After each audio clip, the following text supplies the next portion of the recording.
Recently, my mom got tired of cooking. I mean, could you blame her?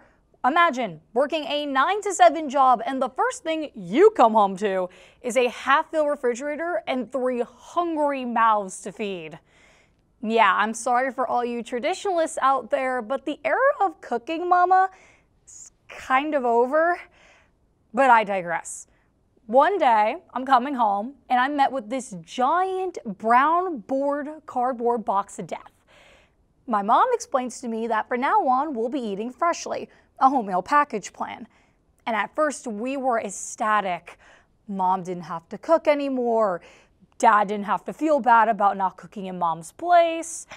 And hey, I could finally have meals at the snap of my fingers. What was there not to love? Well, on the other hand, it seems as though that with every freshly meal we consumed, freshly started to become a little less fresh. Now, call it a play on the law of diminishing marginal value, but we soon realized that what we, the pawns of corporate society, of course, considered to be wholesome, fresh, organic food, was a far cry from fresh, organic, and wholesome food. But it's through this simple example that we all could explore a deeper problem that currently plagues our society: our inherent blindness to invisible identities. Invisible identities are a group encompassing individuals such as myself who have a non-visible trait or multiple traits that link them to a minority group. Examples of invisible identities range from those in the autism spectrum disorder, a gender-fluid individual, an undocumented immigrant, and even a low-income student attending a prestigious school.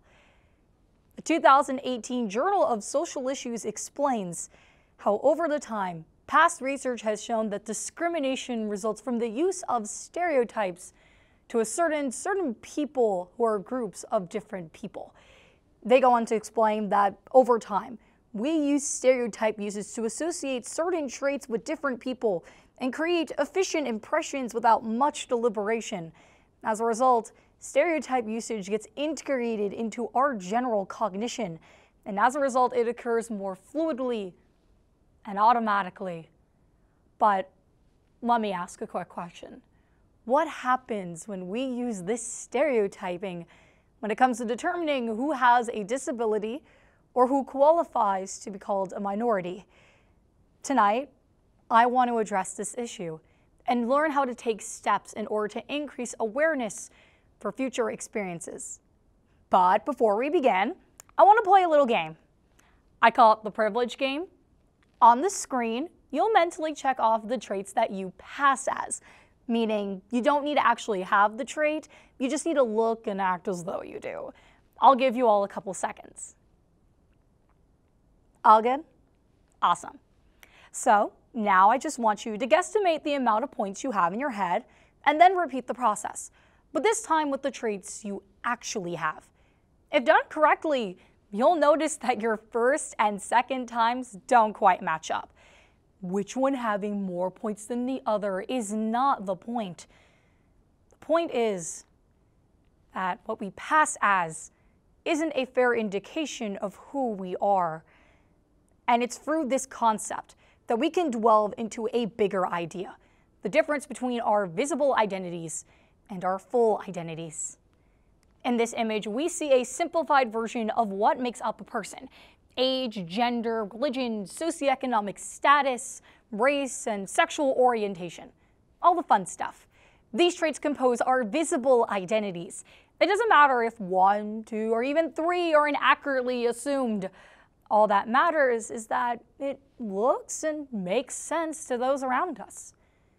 But now let's look at a different diagram. Here we see a more nuanced and sophisticated view to our identities.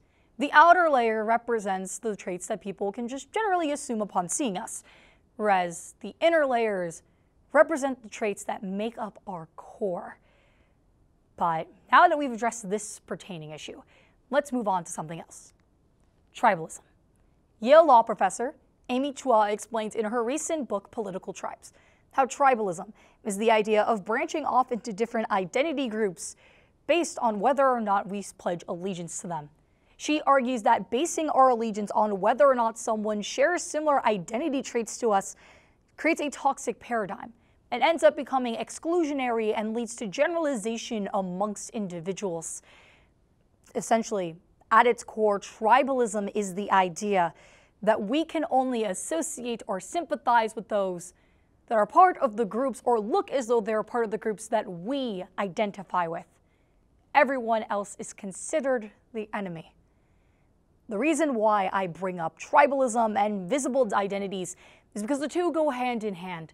Tribalism in its most radical form results in people targeting those that don't just identify with their groups, but even those that do, but just don't physically mix in. And we see a clear example of this in the current warfare going within the LGBTQ+ community between trans women and radical feminists. Vox Media explains in a recent article how, when it comes to the TERFs, otherwise known as trans exclusionary radical feminists, they're a group as what we would know as gender-critical feminists, who reject anyone who is not biologically born a woman. They go on to explain in their article how this originated in the early 1970s, where a group of what now would be called gender-critical feminists would threaten violence against any trans woman that dared to exist within lesbian and feminist spaces. This inherently threatened the lives of those that were considered to be trans. An example is Beth Elliott, a trans woman who went on to perform at the West Coast Lesbian Feminist Conference in 1973. She went with her lesbian band, but was only there to be ridiculed on stage and have her entire existence protested because she was not considered a full woman. This concept of not being considered a full woman is toxic, degrading, and goes to show how our ignorance towards this subject can have serious implications.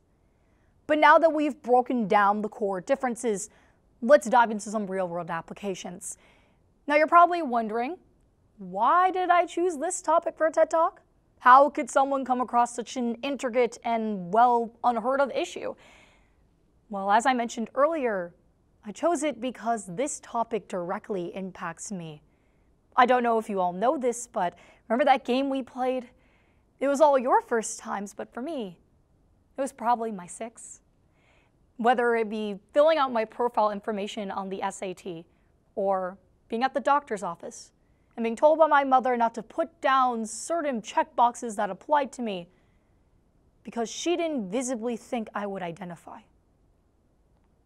Invisible identities are crucial, but another part that we need to explore are those with invisible disabilities. According to the Invisible Disabilities Project, invisible disability is something that is referred to as a non-apparent, unseen, hidden, invisible, and non-visible impairment that affects one emotionally, physically, and/or mentally. Various examples of invisible disabilities are as follows on the screen. These are certainly not limitations to what they could be. Initially, being a high-functioning girl on the autism spectrum disorder with mental illness was scary, and internally a hard thing to accept. And while granted, I'm not ready to come out about all of my identity just yet, I am willing to take steps to be seen. And this is critical, because according to the Affiliate Journal for Women in Social Work, in their recent article, a recent study was conducted where 14 participants with invisible disabilities were interviewed to see whether or not they could be impacted by ableism. Basically, the trend in our society where we'll go on to judge those who have a disability. However, it mostly affects those who have a visible one. The report found disturbing findings. In addition to several instances of microaggressions, the participants found that they had their bodies and actions policed by others and struggled in their role of educating about their accommodations and basic needs. Furthermore, the article found that through the study, there is a need for more research into the matter and how social workers can assist those with invisible disabilities and their current fight against ableism. Invisible disabilities has had a great impact on my life. And to be honest, when initially giving this speech, I wasn't sure if I was prepared. All I can say is my experience. I am a nationally recognized debater. I am an AP student. I am a political journalist. I compete in Malta UN. I am a mentor for low-income students. And I am even a beauty pageant contestant. But none of these things were accomplished in spite of my autism, in spite of my trauma. I never viewed my autism as a curse. It was always my gift from God, because it gave me a lens that no one else had, a lens unique to myself, that I could see the world in a different way and be driven to research and creativity. However, during my youth, my teachers, therapists, and even the Broward County School Board didn't share the same views. Whether it be in the first grade where the board found that I would be illiterate, or whether it be in elementary school, my teachers warned my parents in conferences that I would struggle with social interactions. Or even when I was just 12 years old, and I just finally decided to quit the social re-engineering classes that I had been taking up until that point, because I wanted to stay true to myself. They said I was a failed subject. But the hardest thing an 8-year-old can do is come home every single quarter and read the report that tells her all the things that she's doing wrong, even though she's just being herself. This is why I'm choosing to be seen, because I am not ashamed of my past or my disability.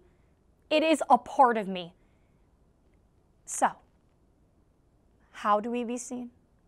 There's a couple steps. First, we need to stop making assumptions. To be honest, I was a personal culprit of this with my gender fluid friends. However, it was through constant communication that I eventually learned how and when to ask about someone's pronouns.